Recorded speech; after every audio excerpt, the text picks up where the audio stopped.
Ladies and gentlemen, my greetings to all of you.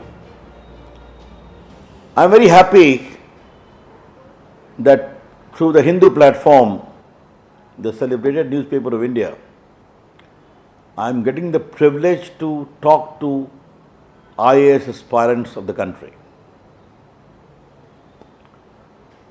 We are living in a world where the physical world is being dominated by the digital world. And when the request came to me that I can talk to young friends having the ambition to become civil servants, they gave me a topic to talk about ethical values of civil services or any topic of my choice. I have not to elaborate on ethical values.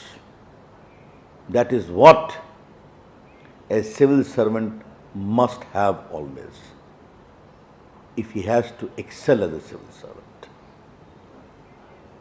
And by ethical values, in my view, it simply means remain true to your professional ethics. Imbibe the extraordinary values of integrity. Don't fall prey to corruption. And above all, have a heart for the poor and underprivileged whom you are going to serve. If you keep these values in mind, surely you will see a different kind of professional fulfillment. And remember one thing very clearly. India is a democracy, an open society.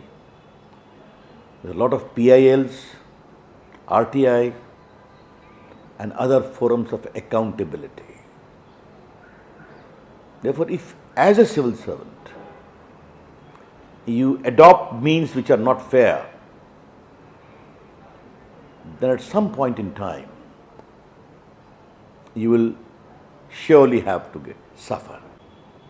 As I say in lighter vein, in the COVID, there was no rail movement, no plane movement, and no highway movement. But my department, be it communication, be it IT, be it postal department, became the fulcrum of country's connectivity.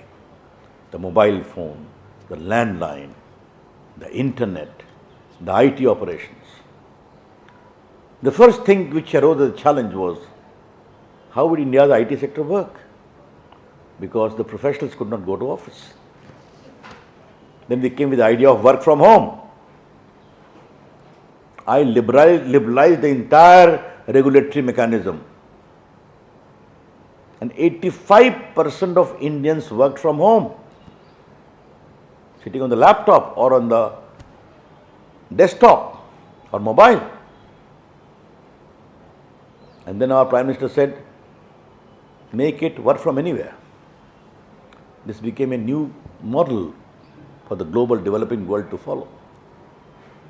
Therefore, my young friends, very briefly, I thought I must explain to you the digital ecosystem of India.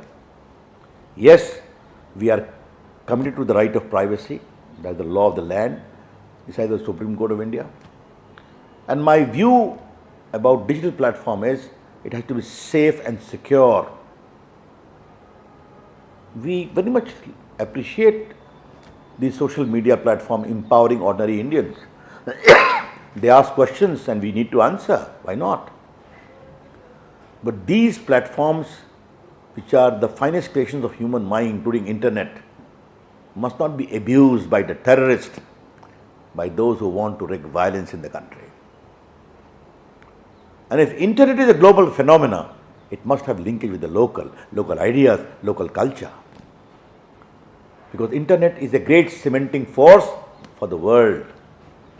And now let me tell you very clearly, internet may have been founded by few, but today the entire humanity must own internet. That's how I see it. So these were some of my general views, friends, which I thought I must share with you. Good luck to you, and surely what you learn in this interaction would add value to your preparation to succeed in the competitive examination. Thank you. Jai Hind.